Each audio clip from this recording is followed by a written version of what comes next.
Boa noite. Boa noite. Em delação premiada, ex-diretor da Petrobras cita Dilma, Lula e Collor. Ações da Petrobras despencam para o mais baixo valor em 11 anos. Safra de grãos bate recorde e chega perto de 210 milhões de toneladas. Funcionários da limpeza do metrô entram em greve e o lixo se acumula nas estações. Cemitérios paulistanos começam a trocar as pás por escavadeiras.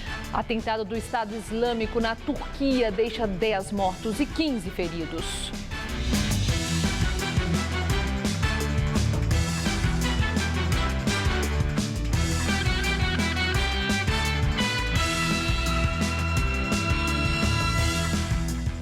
Manifestantes do movimento Passe Livre fazem o segundo ato em menos de uma semana contra o reajuste da tarifa do transporte público. Neste momento, o protesto fecha alguns pedaços da Avenida Paulista. A repórter Sabrina Pires acompanha a manifestação. Olá, Sabrina. Gamberini, eles estão ainda aqui na Praça do Ciclista, que fica entre a Avenida Paulista e a esquina aqui com a Rua da Consolação. Tem bastante gente, a estimativa da polícia ainda não existe, eles não sabem informar quantos manifestantes tem aqui nesse movimento organizado mais uma vez pelo movimento Passe Livre, mas há vários grupos aqui, como UNE, UMES, partidos políticos, Território Livre, enfim, vários, inclusive novamente mascarados. O trajeto acertado com a polícia seria para o centro de São Paulo, ali na Praça da República, eles desceriam a Rua da Consolação, mas eles ainda estão definindo realmente se vão para lá ou se vão para o Largo da Batata, como gostariam. O reflexo no trânsito aqui nas imediações da Paulista é bastante intenso. Pelo menos há 2 horas, quem passa aqui pela região tem dificuldades com o trânsito. Nós, inclusive, tivemos que vir a pé para cá 2 horas, justamente porque está tudo parado por aqui. Agora, na sexta-feira, a gente acompanhou, teve muita confusão, confronto com a polícia, violência, 8 ônibus depredados, 17 pessoas presas. Até agora, pelo menos uma pessoa a gente acompanhou sendo presa hoje, segundo o comandante dessa operação, porque ele carregava uma corrente sem explicação do que seria essa corrente, então foi levado para a delegacia e temos a informação também que mais 4 pessoas já teriam sido detidas e levadas para a delegacia de número 78. Conversei há pouco também com o porta-voz do movimento MPL e ele disse que se houver novamente confronto, eles vão resistir e vão continuar a manifestação que pede a volta da tarifa de transporte público para R$ 3,50, aumentou no último sábado para R$ 3,80 e a gente acompanha. Voltamos ao estúdio. Obrigada, Sabrina. E durante todo o Jornal da Gazeta, vamos acompanhar mais esse protesto do movimento Passe Livre.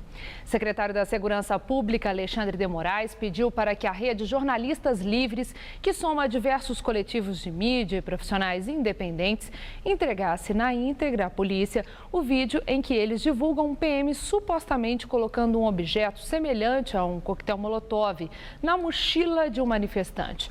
O vídeo foi entregue no final da tarde e já foi divulgado pela PM. O vídeo foi feito no dia 8 de janeiro na Praça Roosevelt, durante a primeira manifestação do ano contra o aumento na tarifa do transporte público. Na edição com cortes, que tem apenas 2 minutos e 20 segundos, 4 manifestantes detidos passam por uma revista. As imagens pulam para um policial recolhendo um objeto ao lado de um poste. Enquanto isso, os outros PMs esvaziam as mochilas dos rapazes. Depois de interrogados, os policiais colocam de volta os materiais nas mochilas, momento em que um objeto seria supostamente implantado. Olha lá, ó, tá cor na bolsa. Olha lá, ó. A bomba não é do garoto, lembrando que não é do garoto. Em resposta ao vídeo publicado nas redes sociais, a Secretaria da Segurança Pública divulgou essas imagens feitas por policiais à paisana na Praça Roosevelt. 2 rapazes usando mochilas trocam entre eles um objeto. Eles se aproximam do local onde há uma concentração de policiais. O de roupa escura acende o coquetel Molotov e atira na direção das viaturas. Eles ficam parados para ver a reação e depois fogem correndo. No vídeo divulgado hoje na íntegra e que tem 23 minutos, um dos rapazes presos parece ser o de roupa escura que atirou o coquetel Molotov. Ele é Matheus Machado Xavier, de 19 anos, de São José dos Campos. No perfil do Facebook, ele chama os seguidores para o segundo grande ato contra o aumento da tarifa. A Secretaria da Segurança Pública irá investigar a ação de sexta-feira dos policiais na revista. Ainda no dia 8, um pouco mais tarde, neste vídeo divulgado pelo Núcleo Multimídia Estadão, mais uma vez Matheus Machado aparece. Ele é apreendido por um policial à paisana, mas logo é solto por outros manifestantes e foge. O policial é rodeado por outros rapazes e é fortemente agredido. Quem é polícia aqui, mano? Quem é polícia aqui? Corre, P2! Corre, P2! Corre, P2!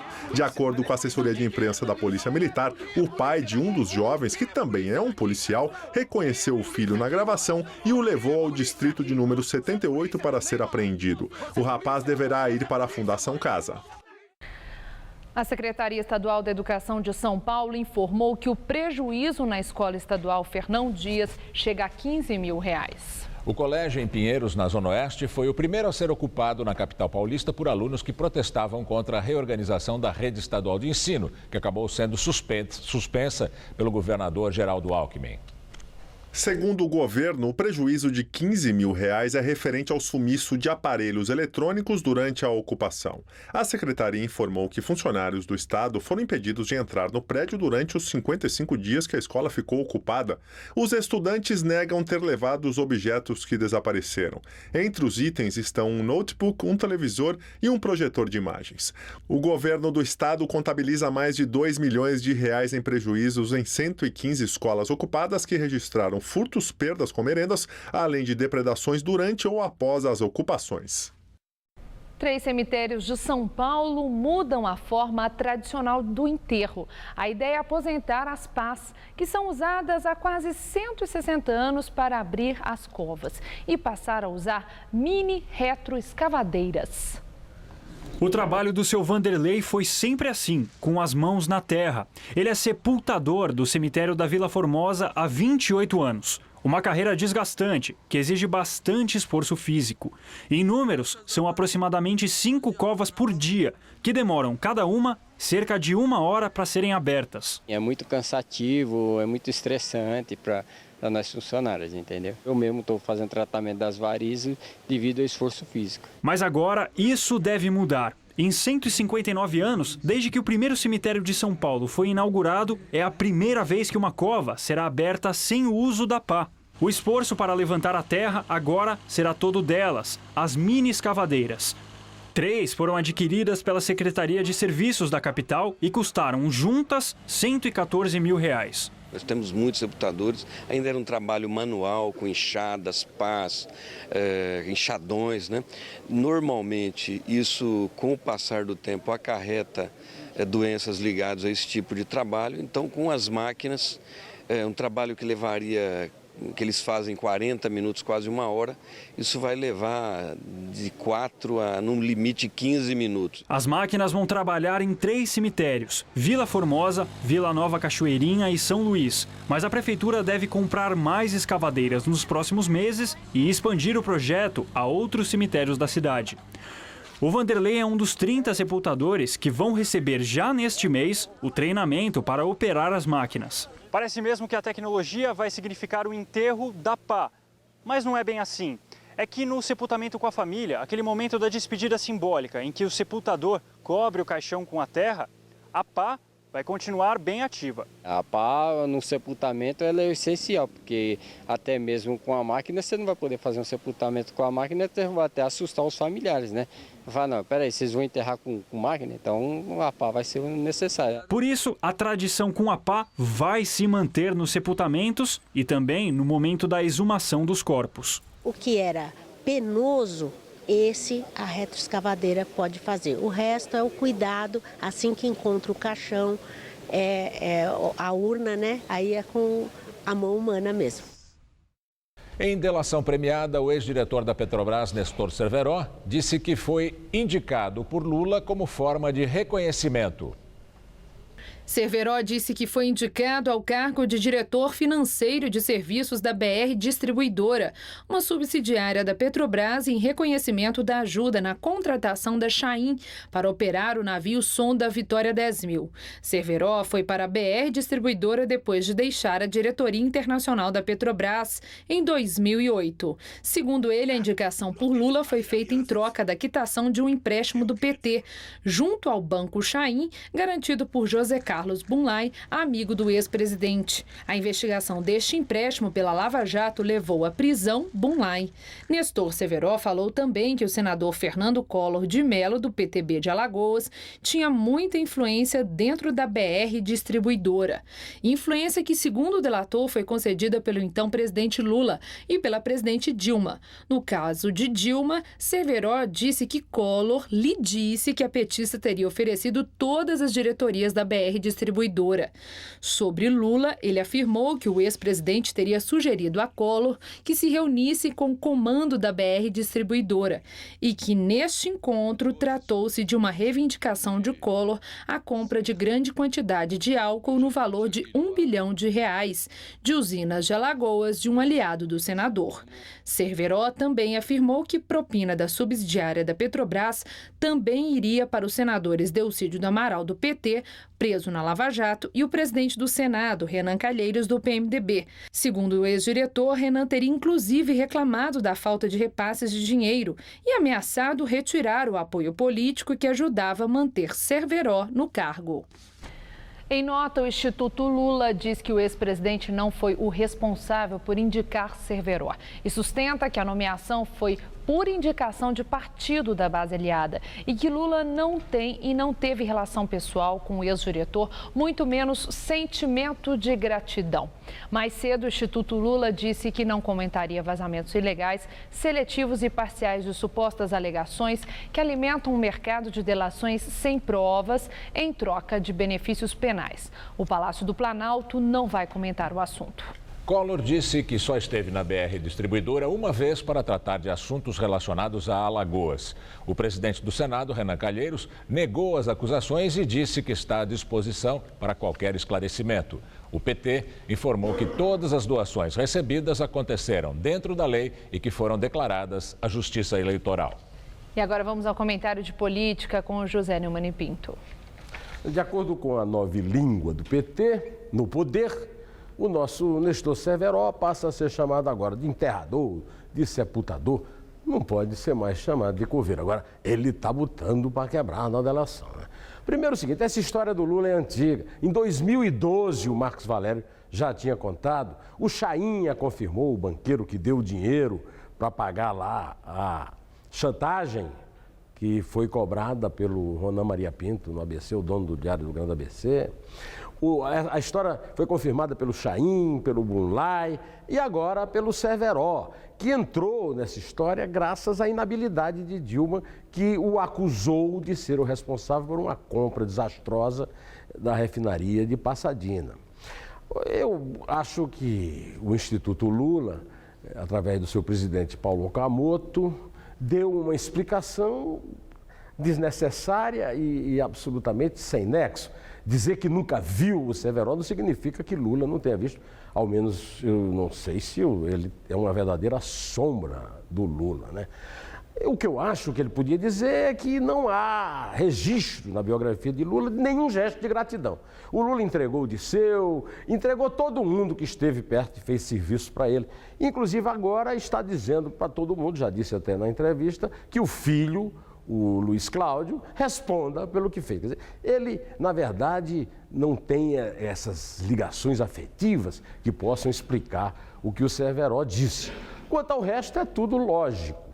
Em relação à resposta do Instituto Lula, eu queria lembrar ao Rui Falcão, que é jornalista, fechou o exame, por exemplo, que nenhum vazamento pode deixar de ser parcial numa notícia, porque não dá para publicar um vazamento inteiro ou colocar aqui no jornal um vazamento inteiro para ser lido. Em relação à sua seletividade, é completamente ridículo esse pretexto, uma vez que agora atingiu o Aécio Neves, o Fernando Henrique, o Sérgio Guerra, tudo gente do PSDB. Em relação à ilegalidade, eu lembro que é ilegal vazar informações, não publicá-las, a não ser que o Rui Falcão venha agora aqui aderir, né, completamente à censura à imprensa. Quanto a Dilma, ela tem realmente insistido de forma suspeita que ela é honesta. O Severo está contestando. Agora ela já não pode dizer que não há mais ninguém que veja qualquer indício de sua probidade. Deus do céu, haja sepultamento, hein? Pois é, na quinta-feira eu volto a falar aqui direto ao assunto, conto com você, em pé. 6 agentes da Fundação Casa Antiga FEBEM foram afastados por determinação da Justiça, por torturar física e verbalmente menores internos. Segundo as promotoras que iniciaram a ação na Justiça, os funcionários torturaram os menores desde setembro de 2014, porque eles lideravam rebeliões. Os menores ficaram confinados vários dias num quarto, sem colchão e proibidos de frequentar atividades educativas. Outras vezes, os jovens não podiam vestir roupas de frio e eram obrigados a ficar nus, sentados, abraçando o joelho durante horas. O governo do estado e a Fundação Casa foram condenados no mesmo caso. Em julho do ano passado, a Justiça afastou o diretor e 3 funcionários da unidade Guaianazes da Fundação Casa, também condenados por tortura. Um vídeo mostra agentes de segurança da CPTM, a Companhia Paulistana de Trens Metropolitanos, aliás, a Companhia Paulista de Trens Metropolitanos, atirando contra um homem que invadiu os trilhos da linha 7 Rubi com um facão.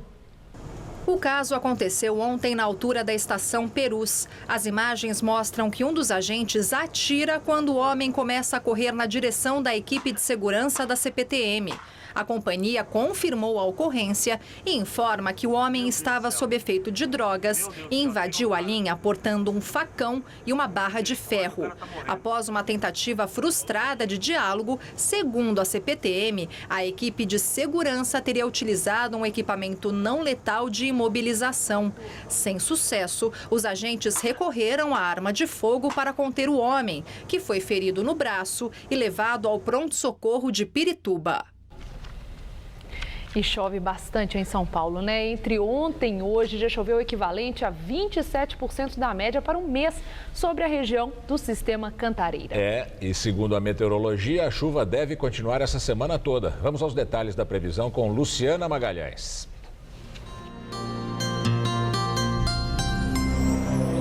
A chuva não dá trégua nesta quarta-feira em todo o Brasil. São esperadas pancadas de norte a sul, com exceção do norte de Roraima, onde o tempo continua firme e ensolarado. Mas no Distrito Federal, no norte de Minas e no sul da Bahia, o céu fica fechado e pode chover a qualquer momento, inclusive com grandes volumes. Pode chover bastante também no Mato Grosso até o interior do Nordeste. Mas a sensação de abafamento continua. E por causa do tempo mais fechado, com menos sol, a temperatura cai um pouco, como em Brasília, onde a máxima não deve passar dos 24 graus. Em Palmas, máxima de 29 e em Curitiba, máxima também de 29 graus. Em São Paulo, a nebulosidade se espalha e a quarta-feira será de céu carregado com alguns períodos de melhoria. Ou seja, o sol aparece, mas pode chover a qualquer momento com risco de chuva forte. No centro-oeste, máxima amanhã de 30 graus. Em Araçatuba e de 31 em Marília. Já no centro-norte, as máximas esperadas são de 28 graus. Em Barretos e de 30 em Ribeirão Preto. E na faixa leste, a máxima deve chegar aos 33 graus em São José dos Campos. Amanhã aqui na capital são esperadas pancadas de chuva a qualquer hora do dia, máxima de 28 graus. Já a quinta-feira será chuvosa e por causa disso a temperatura cai para os 26. E na sexta, sol intercalado com períodos de chuva e máxima de 27 graus. Com o atual surto de microcefalia no Brasil, cresce a preocupação com o bem-estar das crianças com a má formação do crânio. Segundo especialistas, tratamento adequado pode aumentar a expectativa de vida delas. Em São Paulo, uma instituição privada que também trata a paralisia cerebral se tornou referência no setor. Boa parte das crianças que lá são cuidadas foi abandonada pelos pais ao nascer. Quando eles são um bebezinho, a gente encontra fisioterapia com muita facilidade. Quando a criança vai crescendo, as portas vão se fechando. Lindaura luta pelo melhor tratamento, desde que a filha Giovana foi diagnosticada com microcefalia após falta de oxigenação no cérebro na hora do parto. O dono desse sorrisão também tem microcefalia. Caio tem 7 anos de idade e o crânio dele tem exatos 41 centímetros de circunferência, quando deveria ter ao menos 45, segundo os médicos. Só a microcefalia em si não me dá diagnóstico de nada. Eu daí tenho que investigar com tomografia, com ressonância. A gente tem várias crianças com paralisia cerebral que tem o tamanho da cabeça normal e tem algumas crianças com microcefalia que não são diagnosticadas como paralisia cerebral. Pesquisas apontam que a cada 1000 crianças nascidas no mundo, 2 possuem paralisia cerebral. Mas na prática, nem é este número que realmente interessa. A quantidade de portas abertas que cada uma dessas crianças vai encontrar ao longo da vida é o que realmente importa e vai determinar principalmente a idade e a qualidade de vida. Uma das oportunidades está na Associação Cruz Verde, na Vila Clementino, zona sul de São Paulo. Referência nacional há 58 anos no tratamento de pacientes com paralisia cerebral grave, que é quando há um grande comprometimento motor e intelectual da criança durante ou após a gravidez. São 204 leitos e, por ano, mais de 18 mil atendimentos. Criança adora bagunça na piscina e por aqui não é diferente. A diferença é a forma com a qual os pacientes são estimulados. Até as cócegas são sempre bem-vindas. O objetivo é deixar todos saudáveis, como a Maria das Graças, que chegou à Cruz Verde aos 13 anos. Hoje, aos 60, não esconde a vaidade na hora de aparecer na TV. Você precisa ter muito amor, muito carinho, muita dedicação, especialização. E para a gente o mínimo é o máximo. É como se cada um dos 300 funcionários provassem que os pacientes não estão sozinhos, apesar de 70% deles terem sido abandonados pelas famílias. Dói muito na gente, dói demais. Mas a gente tem que dar um passo de cada vez. E nesses passos que a gente vai dando, a gente vai criando forças para lutar mais e mais por eles. O custo de vida dos idosos subiu mais de 11% em 2015. O índice ficou acima da inflação oficial, que foi de 10,67%. A população acima de 60 anos desembolsou 11,13% a mais pelos produtos e serviços consumidos em 2015, segundo pesquisa da Fundação Getúlio Vargas. Só no 4º trimestre do ano passado, o índice de preços ao consumidor da terceira idade, que mede a variação da cesta de consumo dos idosos, subiu 2,87%. O que mais pesou nos últimos 3 meses do ano passado foi a alimentação, cuja taxa passou de 0,54% para 5,37%, influenciada pelas hortaliças e legumes. Também ficaram mais caras as despesas com transportes, que subiram de 0,35% para 4,52%. E voltamos a falar agora sobre o protesto contra o aumento da tarifa do transporte público que acontece neste momento na Avenida Paulista. A repórter Sabrina Pires tem outras informações. Sabrina.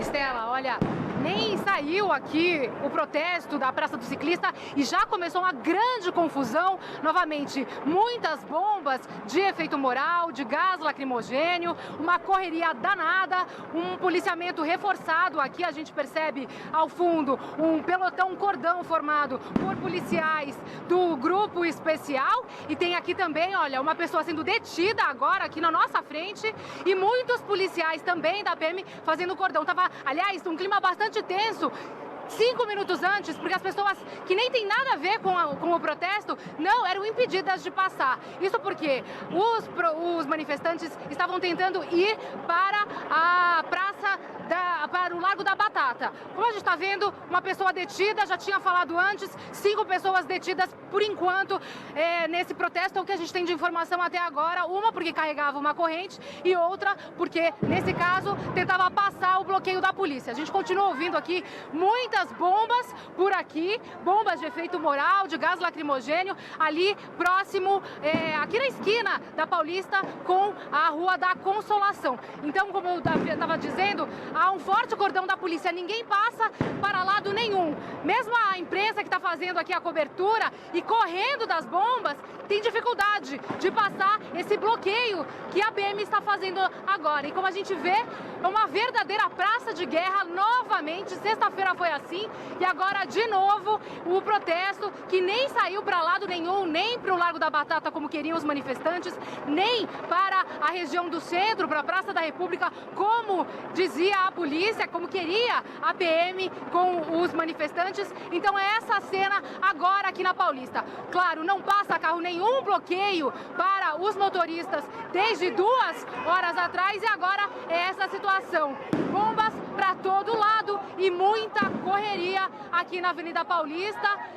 Novamente, agora, muita gente revoltada porque a manifestação nem chegou a sair daqui. Então as pessoas estão berrando aqui, revoltadas, e parece que as pessoas estão insistindo na manifestação. O porta-voz do movimento MPL, do movimento Passe Livre, disse que se tivesse novamente confronto, eles continuariam fazendo protesto. E tá aí a prova, eles estão cumprindo o prometido. E a polícia correndo com bombas, batendo nos manifestantes, e aqui agora descendo a Rua da Consolação, bem em frente ao Cine Belas Artes, que está fechado, já estava fechado aqui. A polícia dificulta aqui o nosso trabalho e faz um cordão para que ninguém passe, nem vá para frente, nem para trás. Esse é o retrato novamente do protesto contra o reajuste das tarifas dos transportes públicos aqui em São Paulo. Voltamos ao estúdio. Situação bastante tensa aqui na Avenida Paulista, portanto os motoristas evitem essa região. Já está bloqueada há mais de 2 horas, mas também o entorno aqui da região da Avenida Paulista, a Consolação também. Obrigada, Sabrina. Ações da Petrobras caíram hoje 9,19% e ficaram abaixo de R$ 6,00, o menor valor desde 2004, aliás. A forte queda das ações aconteceu após um anúncio de redução de 32 bilhões de dólares na previsão de investimentos até 2019. Segundo a petroleira, o Conselho Administrativo da estatal reduziu o plano de investimentos em 24,5% em relação à projeção inicial, por causa de ajustes em projetos e do efeito cambial. A multinacional British Petroleum também sente os efeitos da baixa do preço do barril, que hoje caiu quase 4% e fechou a $29. A British anunciou que vai demitir 5% de todo o seu pessoal. Vão ser demitidos 4.000 funcionários até o fim de 2017. E agora o comentário de Josias de Souza, direto de Brasília. Ele fala sobre a delação premiada do ex-diretor da Petrobras, Nestor Cerveró. A delação de Nestor Cerveró não foi a mais importante da Operação Lava Jato, mas foi uma das mais simbólicas. Nestor Cerveró começou a virar um personagem nacional em março de 2014. Foi quando Dilma Rousseff informou que, ainda como presidente do Conselho da Petrobras, no governo Lula, aprovou a compra de um mico, a refinaria de Pasadena, nos Estados Unidos, porque se baseou num parecer técnica e juridicamente falho escrito por Nestor Cerveró, que era, nessa época, diretor internacional da Petrobras. O que Dilma não explicou foi por que Cerveró, em vez de ser demitido, foi transferido para a diretoria financeira de uma das mais importantes subsidiárias da Petrobras, a BR Distribuidora. Na sua delação, Cerveró explica. Ele diz que foi premiado por Lula com o novo cargo, porque na função anterior ele azeitou um contrato bilionário da Petrobras com uma empresa do grupo Chaim. O mesmo grupo cujo banco tinha emprestado 12 milhões de reais ao pecuarista José Carlos Bonlai, amigão de Lula. Esse empréstimo feito a Bonlai nunca foi pago e o dinheiro foi repassado ao PT. Lula, informa Cerveró, ficou gratíssimo e o premiou com o novo cargo. A transferência foi feita por escrito e sob elogios do Conselho de Administração da Petrobras. Essa delação de Nestor Cerveró é simbólica porque ajuda a reforçar a convicção de que a Lava Jato não revela apenas a existência de mais um escândalo. O que a operação revela é um esquema metódico, sistemático e blindado de corrupção, que tinha o seu centro não na Petrobras, mas no Palácio do Planalto. Boa noite. O pecuarista José Carlos Bunlai, amigo do ex-presidente Lula, fez hoje exames médicos num hospital de Curitiba. Segundo advogados dele, Bunlai apresenta um quadro de sangramento na urina desde que foi preso na Lava Jato em novembro. A saída do empresário para fazer os exames foi autorizada pelo juiz Sérgio Moro. Bunlai já voltou à carceragem da Polícia Federal. Ele responde pelos crimes de lavagem de dinheiro, gestão fraudulenta e corrupção passiva. E agora vamos às notícias do esporte, com Estela Gontijo e Celso Cardoso. Boa parte da torcida São Paulina está em festa. Lugano está chegando para assinar o contrato com o clube. Celso Cardoso, o presente de Natal chegou atrasado, né? Chegou atrasado, Estela. Ele é esperado nesta noite e deve assinar contrato por 18 meses. O uruguaio é peça-chave no time montado pelo técnico argentino Edgardo Balsa. A novela envolvendo São Paulo, Diego Lugano e Cerro Porteño do Paraguai teve um final feliz. O zagueiro uruguaio chega ao Brasil nesta terça-feira e realiza exames médicos pelo São Paulo amanhã. O contrato é válido até 30 de junho de 2017, um ano e meio de contrato com o tricolor. Ontem, através de uma rede social, o São Paulo publicou um vídeo do zagueiro falando sobre o acerto com o clube. E tomara que comece um ano com êxitos, mas sobretudo com muito trabalho, muito sacrifício, muita humildade e, como sempre, muito compromisso. Lugano, que tem 35 anos de idade, retorna ao clube quase 10 anos após sua saída. No elenco atual, ele será o quarto jogador de fora do país. Os outros estrangeiros são o lateral Mena e os atacantes Wilder e Centurion, além, é claro, do treinador Edgardo Balsa. Pelo segundo treino consecutivo, o técnico argentino manteve a base considerada titular. Resta saber como o time será composto com a chegada de Lugano, que deve ter um papel fundamental na disputa da Libertadores da América. Com a camisa tricolor, El Dios, como é chamado, conquistou um Paulistão, uma Libertadores da América, um Brasileirão e um Mundial Interclubes. Pois é, já no Corinthians, o técnico Tite também trabalha com o que tem. Nenhum reforço de peso deve ser anunciado, pelo menos por enquanto. E quem está no grupo batalha para se firmar com a oportunidade que surge. Caso do meia Rodriguinho, o novo titular do meio-campo. O Corinthians está fazendo de tudo para não perder mais jogadores. Já foram embora Jadson, Renato Augusto, Wagner Love. Ainda podem sair Elias, Gil, o goleiro Cássio, que voltou a treinar com bola, mas ainda ficou de fora do trabalho tático. O futuro de Alexandre Pato segue indefinido aqui no Corinthians. Mais uma vez, o jogador não veio a campo e treinou em separado dos demais companheiros. Ele ainda aguarda uma proposta e não deve seguir aqui no Corinthians. A boa notícia é que Mendonça retornou de empréstimo e será reintegrado ao elenco. Com essa verdadeira debandada de atletas, é o pessoal que estava como opção que agora vai para o time titular. É assim com o Rodriguinho, que pouco jogou em 2015 e promete não sentir a pressão em 2016. E assim é o futebol, infelizmente ou felizmente a gente é cobrado todos os dias, todos os jogos e a gente tem que estar preparado para isso. Nesta quarta-feira, o Corinthians viaja para os Estados Unidos, onde irá disputar a Florida Cup, torneio amistoso que vai servir como pré-temporada. Ao final do treino de amanhã, será divulgada uma lista de jogadores que irão defender o alvinegro nessa disputa. Só aí saberemos realmente quem fica ou vai embora. Parece que o técnico Tite não está ligando muito, não. Só vejo ele dando sorrisos, entrevistas. Está meio tranquilo por enquanto, né? Com Mas essa eu acho que a vontade dele é de chorar, com certeza é de chorar. Para você ter uma ideia, quando você vê na reportagem que a grande notícia é a volta do Mendonça, quer dizer, o que você vai esperar do Corinthians no ano? A realidade, isso prova como o futebol é muito dinâmico, né? O Corinthians ganhou um campeonato começou o ano como grande favorito para a conquista de Libertadores, pensava-se em Mundial, e de repente uma debandada geral, já foram 5 titulares, podem ir mais 2, 3, e aí o Tite está quebrando a cabeça, vai viajar, vai ver o que ele pode fazer para montar esse time. De repente, quando ganha 2, 3 partidas, ganha confiança, a coisa engrena. Mas, obviamente, vai ser um ano muito mais difícil do que imaginava o muito corintiano. Trabalho para ele, né? Exatamente. Está sorrindo, mas, na verdade, deve estar preocupado. Por outro lado, né, o São Paulo aí com o Lugano vive aí um momento de euforia. E expectativa ainda. Exatamente. Obrigada, Celso. Boa noite, até amanhã. Boa noite. Com você, Gamberini. Com a greve dos funcionários responsáveis pela limpeza da linha 1 azul do metrô, o lixo se acumula nas estações. Os trabalhadores decidiram paralisar as atividades ontem. De acordo com o Sindicato dos Metroviários, a greve atinge 420 trabalhadores do setor de limpeza que atuam na linha 1 azul.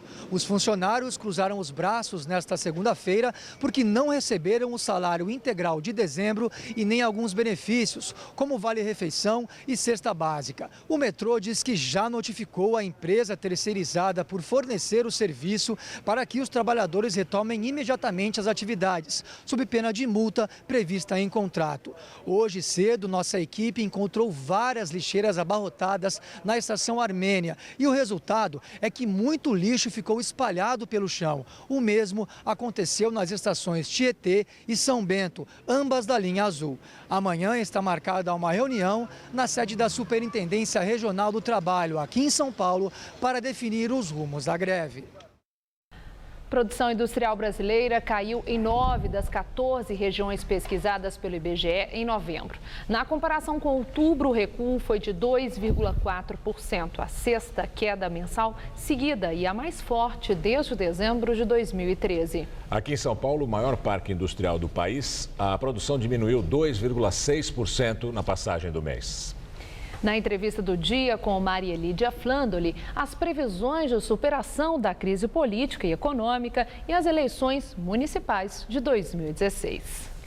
E quem faz a análise da movimentação política de olho na economia é Luiz Gustavo Martins Serpa, cientista político, economista e professor da FACAMP, Faculdades de Campinas. Muito obrigada, professor, por estar conosco. Quero falar das pesquisas que têm sido divulgadas sobre as perspectivas para a economia do nosso país, que são previsões piores para esse ano, para o próximo ano. O que eu quero saber do senhor, se isso é pessimismo ou realismo? Olha, aparentemente parece ser muito mais próximo do realismo do que do pessimismo. Por quê? A crise que nós vemos enfrentando é uma crise política e econômica ao mesmo tempo. O governo está fragilizado porque ele perdeu sua base de apoio e, ao mesmo tempo, ele está fragilizado porque ele perdeu a capacidade de mobilizar economicamente a sociedade como ele vinha mobilizando há vários anos. Então, o governo perdeu a mão nesse processo político. Dessa maneira, o que aconteceu? Quando a gente teve a passagem para o segundo mandato da presidente, ela começou a lutar contra as próprias convicções dela e do partido dela. Se decidiu que ia fazer um ajuste econômico. Esse ajuste econômico piorou as condições políticas. O ajuste econômico, a rigor, não foi feito. Tá? O Brasil fechou esse ano com um déficit enorme. Dentro das pessoas que são mais próximas à presidência da República, várias delas reclamam com relação a um ajuste econômico que nem foi feito ainda, eles já querem que seja abandonado. Mas o governo continua sem capacidade de ação econômica.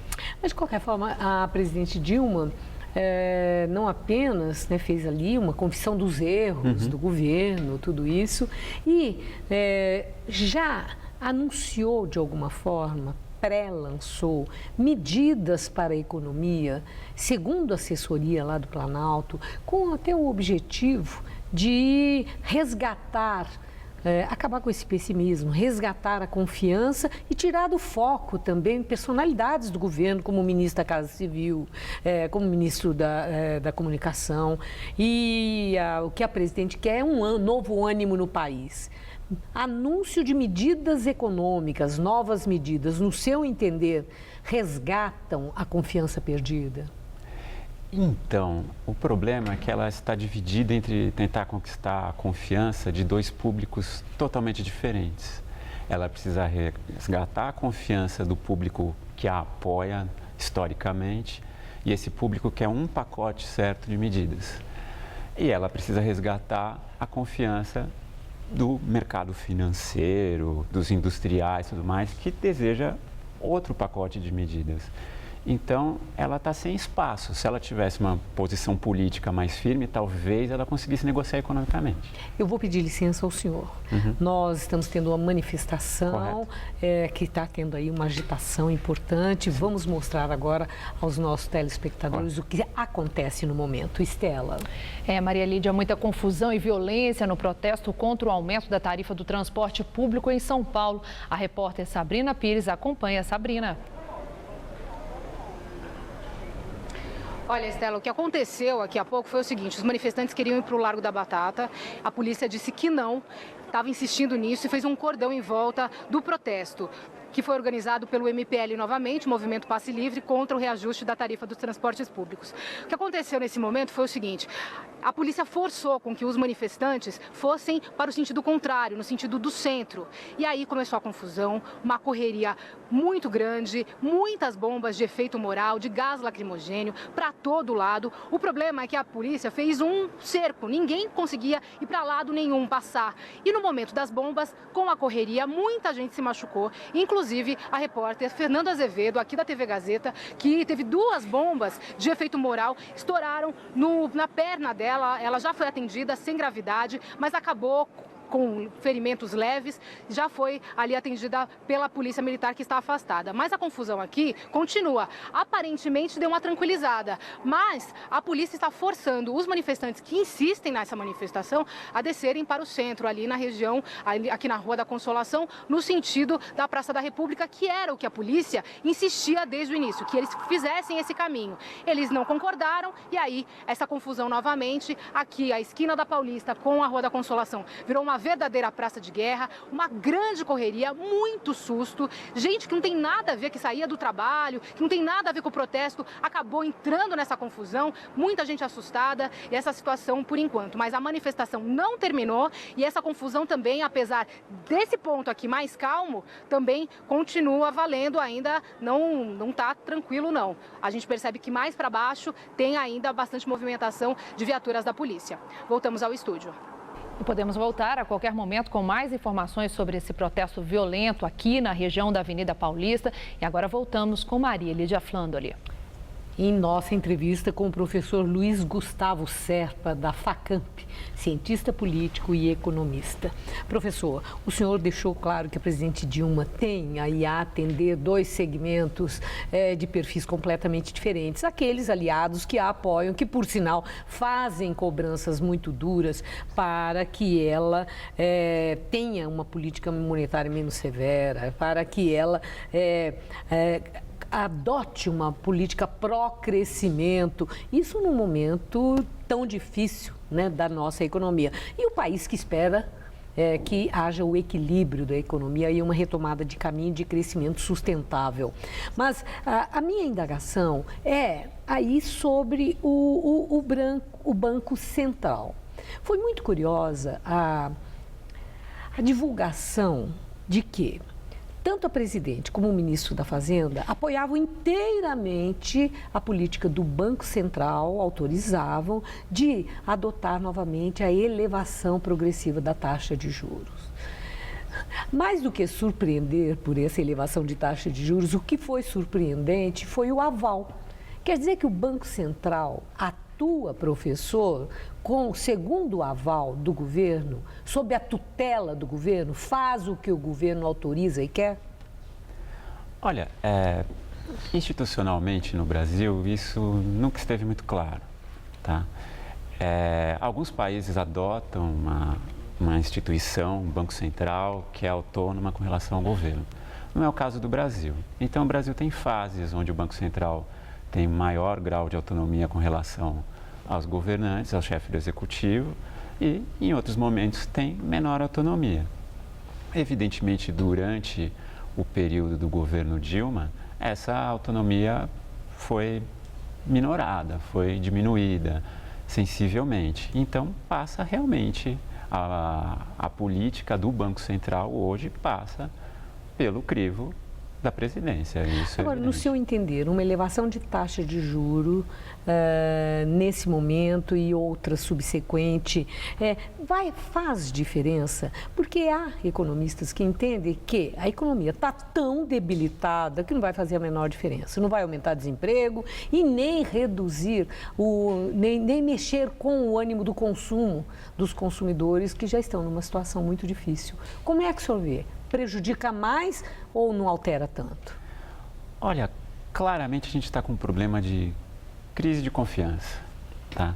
Dessa maneira, uma pequena mudança na taxa de juros não vai alterar a confiança, seja dos emprestadores para o governo, o mercado financeiro, as pessoas que têm posses, assim por diante, nem, por outro lado, vai aumentar a confiança do público em geral, que está vendo um norte aí para o funcionamento da economia.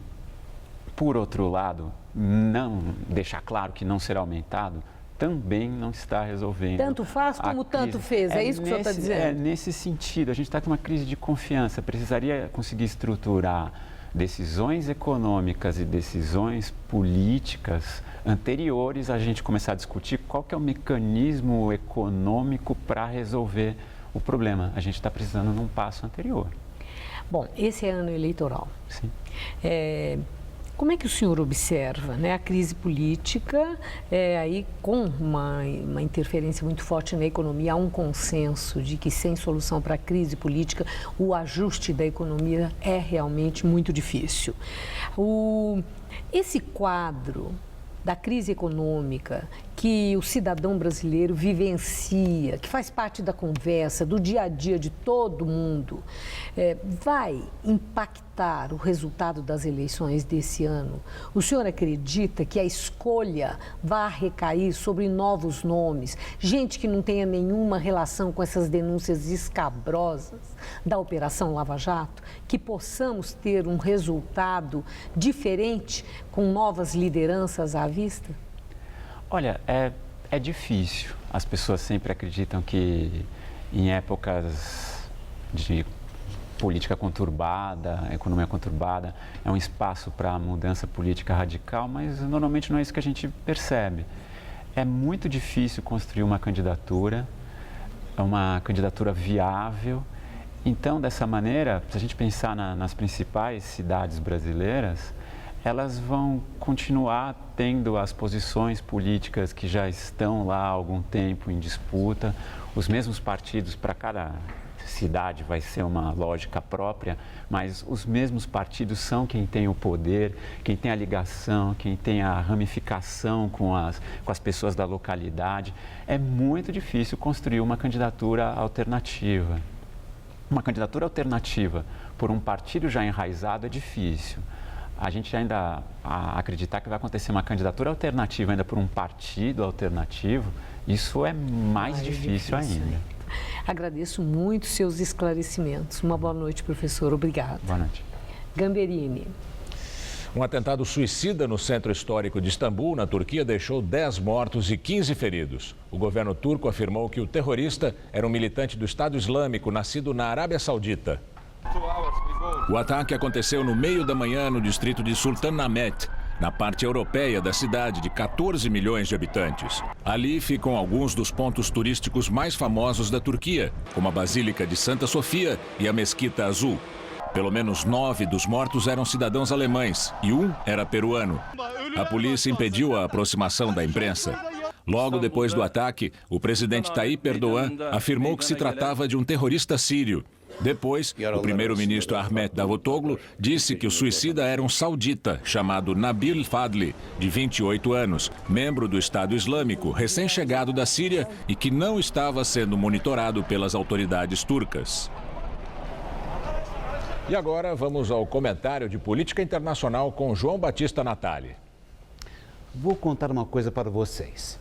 Esse atentado de hoje na Turquia não tem nada a ver com briga entre mocinho e bandido. O terrorista que se explodiu em Istambul e matou 10 ao redor dele era mais um safado do Estado Islâmico.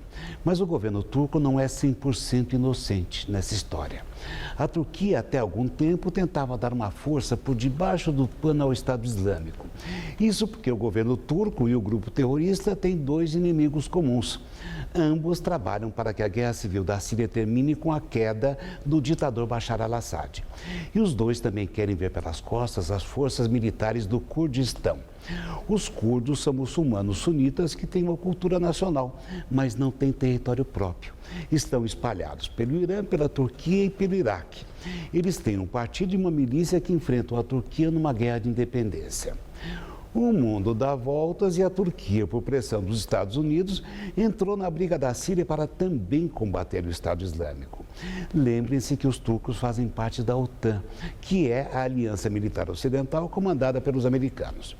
Com a reviravolta, agora a Turquia tem dois grandes inimigos. São os curdos e esses psicopatas do islamismo que atendem pelo nome de Estado Islâmico. Esses terroristas cometeram em outubro um outro atentado na capital da Turquia, na cidade de Ankara. Os terroristas mataram mais de 100 pessoas nesse atentado.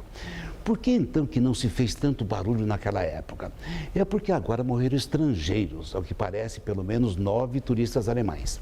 E também porque Istambul é o cartão postal da Turquia. Ela agora vai perder turistas. É uma cidade que tem a metade dos bairros na Europa e a outra metade na Ásia. E também tem um canal que corta pelo meio. Istambul é a velha Constantinopla, que mudou de nome no século XV, quando ela foi invadida pelos muçulmanos do Império Otomano. Mas isso já é uma outra história. É assim que o mundo gira. Boa noite. E nós voltamos com novas informações ao vivo da repórter Sabrina Pires da manifestação na Avenida Paulista contra o aumento das tarifas do transporte público. Gamberini, a gente está aqui na esquina da Paulista com a Consolação. Olha, o choque posicionado, policiamento reforçadíssimo aqui nesse ponto. A gente ouve, vez ou outra, ainda bombas estourando aqui por perto, mas a gente, há mais ou menos 20 minutos, a equipe que acompanhava a repórter Fernanda Azevedo, o cinegrafista Bruno Ramos, fez imagens exatamente do momento da confusão, muita correria, as bombas estourando para todos os cantos, as pessoas correndo, gente inclusive que não tinha a ver com o protesto, também no meio da confusão, muita gente se machucou, inclusive a repórter Fernanda Azevedo, que ficou aqui machucada na perna levemente, uma bomba estourou aqui. Fê, tá mais calma agora, mas foi um susto. Sim, foi um susto. Aqui é um estilhaço, né? A gente não sabe ao certo, né? A gente usa todo o equipamento de proteção, máscara, óculos, capacete, mas veio uma bomba bem quente aqui, pegou aqui no pescoço também. E aqui num outro momento de correria, essa eu vi melhor, foi uma bomba da polícia. Aqui eu tenho a impressão que foi um rojão. Eu tive a impressão porque tá queimando, mas assim, tá tudo bem. Queria até tranquilizar os colegas e a minha família também. Tá tudo bem. Essa profissão é perigosa, mas apaixonante. Exatamente. Agora a situação aqui, apesar de apaixonante, ainda não é completamente tranquila, porque a manifestação não terminou e o policiamento ainda está ostensivo bastante aqui em posição para qualquer outro confronto. Voltamos ao estúdio. Uma situação lamentável, na verdade. Daqui a pouco, o Papa lança o seu primeiro livro. O Nome de Deus é Misericórdia. Foi publicado em 6 idiomas e 86 países e traz histórias da infância, da adolescência de Francisco. Qual Casper você é? Eu sou jornalismo. Eu sou relações públicas. Eu sou publicidade e propaganda. Eu sou rádio, TV e internet. A minha Casper é comunicação. Aqui tem teoria, prática, oportunidades de estágio e a melhor localização. Essa é a minha Casper. Essa é a nossa Casper.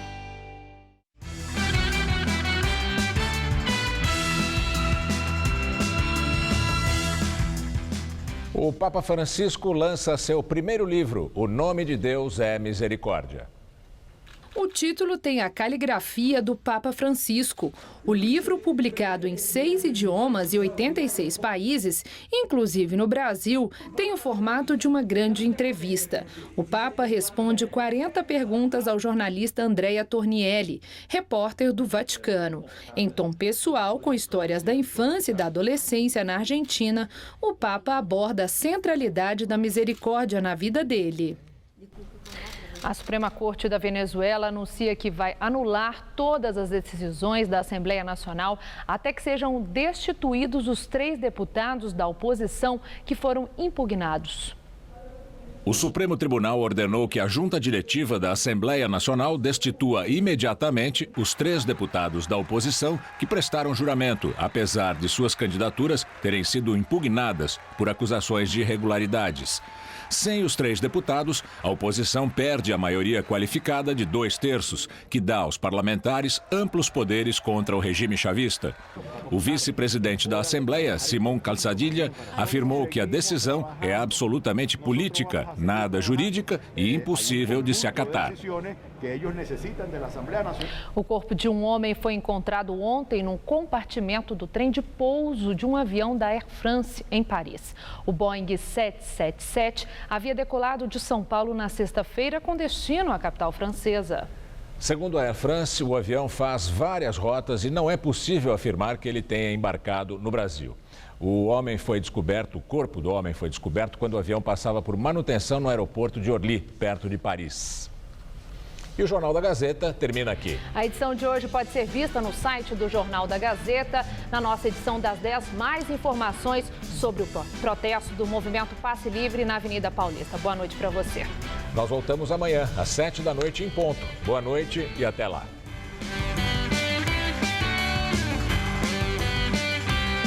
Logo mais 10h30 da noite, Esther Rocha prepara o prato preferido de Audrey Hepburn no Todo Seu.